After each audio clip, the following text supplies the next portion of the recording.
श्री शिवाय नमस्तुभ्यम, हर हर महादेव। आप सभी का स्वागत है। पशुपति नाथ व्रत की पूजा हमें किस प्रकार करनी चाहिए, क्या क्या सामग्री चाहिए, आज हम इसी के बारे में बात करेंगे। और मंदिर में जाके किस तरह से हमें पूजा करनी है, तो संपूर्ण पूजा विधि आप इस वीडियो में देखेंगे। कोई ऐसी मनोकामना नहीं है जो पशुपति नाथ व्रत से पूरी ना हो पाए। पशुपति नाथ व्रत की पूजा सुबह और शाम दोनों समय की जाती है और शिवालय में जाकर ही की जाती है। सोमवार को यह व्रत पूजा की जाती है। किसी भी सोमवार से आप ये व्रत शुरू कर सकते हैं। 5वें सोमवार में उद्यापन कर दिया जाता है और एक ही शिवालय में हमें पूजा करनी होती है। जैसे जिस शिवालय में हम पहले दिन गए हैं उसी में हमें 5 सोमवार को जाना है। तो सुबह के समय जो थाली हमें लेकर जानी है वो आप देख सकते हैं। मैं जल्दी से आपको बता देती हूँ। वैसे इसका पूरा डिटेल वीडियो मैंने चैनल पर डाला हुआ है, आप अलग से भी देख सकते हो। तो हमें फूल ले लेने हैं और धूप घास ले ली है, कलावा लिया है, जनेऊ ले लिया है, चावल लिए हैं, आप पीला चंदन ले लीजिए और अबीर गुलाल ये सब ले लीजिए। आप मूंग ले सकते हैं, अष्टगंध चंदन ले लीजिए और कमल गट्टा, और ये है काले तिल, और ये है काली मिर्च, और ये गुलाल और धतूरा ले लीजिए और बेलपत्र, भांग, जो भी भगवान शिव को पसंद होती चीज़ें, आक के फूल, वो सब आप ले लीजिए। और एक दिया लेना है सुबह के समय, और धूप बत्ती ले ली है। और ये मैंने सरसों के फूल भी लिए हैं जो कि इस समय पर बहुत आ रहे हैं और ये इसका भगवान शिव पर चढ़ाने का बहुत ही अधिक फल होता है। मीठे में आप बतासे या फिर मिश्री ले लें। तो इस तरह से देखिए हमने थाली तैयार कर लिया है, सुबह की थाली है। इसके साथ ही हमने देखिए जल लिया है और पंचामृत ले लिया है। तो ये अभिषेक के लिए है और बस यही सामान हमें सुबह के समय लेकर जाना है मंदिर। तो चलिए मंदिर चलते हैं, किस तरह से पूजा करनी है वो देखते हैं। तो सुबह के समय हम अपनी थाली लेकर शिवालय में पहुंच जाएंगे और सबसे पहले हम बाबा को प्रणाम करेंगे। धन्यवाद करना चाहिए, हमें निवेदन करना चाहिए। पशुपति नाथ का ध्यान करते हुए ये पूजन करना है, उनका नाम अवश्य लेना है। तो पशुपति नाथ बाबा का नाम लेते हुए मंदिर पहुंच जाएंगे और सबसे पहले हम मंदिर की थोड़ी साफ़ सफाई करेंगे। जो भी जलधारी पर जो भी फूल पत्र या फिर कुछ भी आपको दिखे वो आप एक साइड करके थोड़ा सफाई कर दीजिए। अच्छी तरह से सफाई करने के बाद ही हमें उनका अभिषेक और श्रृंगार करना चाहिए। देखिए कहीं कहीं पर तो मंदिर में हमें श्रृंगार हटाने की अनुमति होती है, लेकिन कहीं कहीं पर नहीं होती है। तो आप ऐसा ही शिवालय देखें जहाँ पर आप एक बार अच्छे से कम बाबा का श्रृंगार कर सकें। तो देखिए ये पूजा हमें पीछे की तरफ से करनी चाहिए। जो जलाभिषेक है वो हमें शिवलिंग के पीछे की तरफ से करना चाहिए। तो पीछे की तरफ मैंने आसन बिछा लिया है और जलधारी के सीधे हाथ की तरफ गणेश जी का वास होता है। सबसे पहले हम वहाँ पर अभिषेक करेंगे। उसके बाद उल्टे हाथ की तरफ कार्तिकेय का वास होता है और बीच में अशोक सुंदरी का वास होता है। तो पहले हम यहाँ पर जलाभिषेक करेंगे और शिवलिंग के मध्य में माता पार्वती के हस्त कमल माने जाते हैं। उसके बाद वहाँ पर जलाभिषेक करेंगे।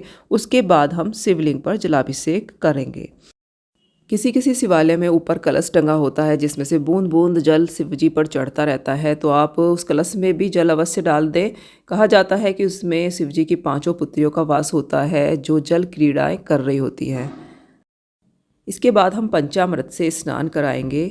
तो देखिए एक साथ आप करा सकते हैं या फिर अलग अलग आप पंचामृत से स्नान करा सकते हैं। तो शिवालय में एक साथ ले जाना थोड़ा सा आसान होता है, तो आप एक साथ इस तरह से पंचामृत से स्नान करा दें। उसके बाद हम शुद्ध जल से अभिषेक करेंगे।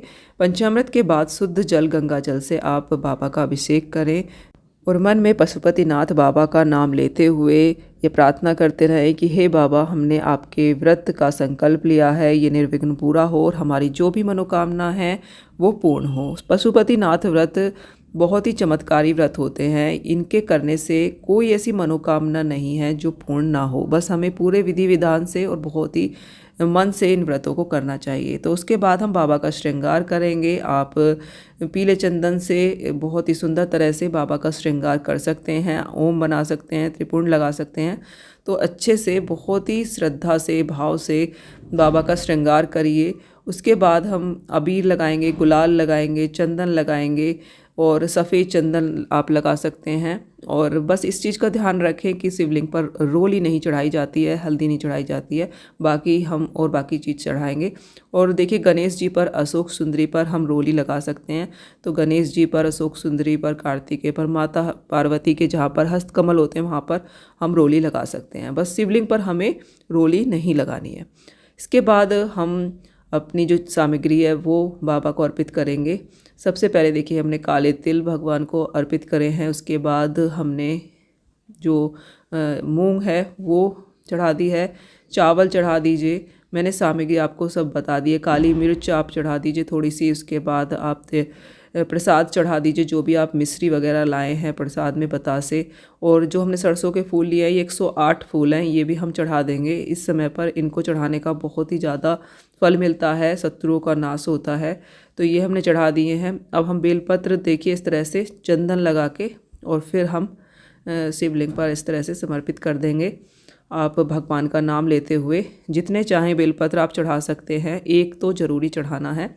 इसके बाद जो भी बाबा को प्रिय चीज़ें होती है वो जितनी आपके पास हों वो आप चढ़ाइए। कम सामग्री है तो एक बेलपत्र से भी काम होगा, कोई बात नहीं है, लेकिन जितना ज़्यादा हो उतना अच्छा है।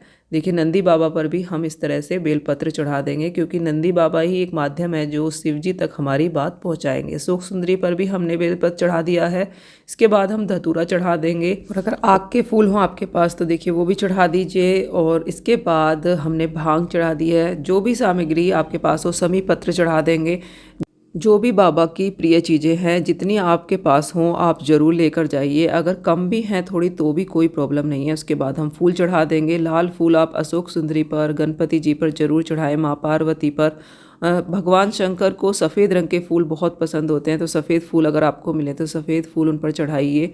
और इस तरह से शिवलिंग का बहुत अच्छे से श्रृंगार करिए। मन में पशुपतिनाथ बाबा का नाम बोलते रहिए।